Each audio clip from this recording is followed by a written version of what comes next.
Hello everyone. In this video, I will show you how to add the Internet Download Manager extension in Google Chrome. First, open Google Chrome on your computer. Go to the address bar at the top and type Chrome Web Store, then press Enter. Click on the first link that opens the official Chrome Web Store. In the search box on the left side, type IDM Integration Module. Press Enter and you will see the extension in the search results.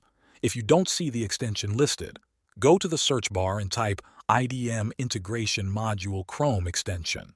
Press Enter and look for the result that comes from the official Internet Download Manager website.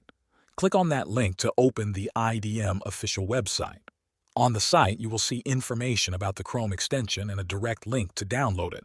Click on the download link, it will open the page.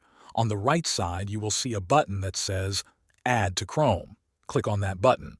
A small pop-up will appear asking for confirmation. Click Add Extension. Chrome will now download and install the IDM extension automatically.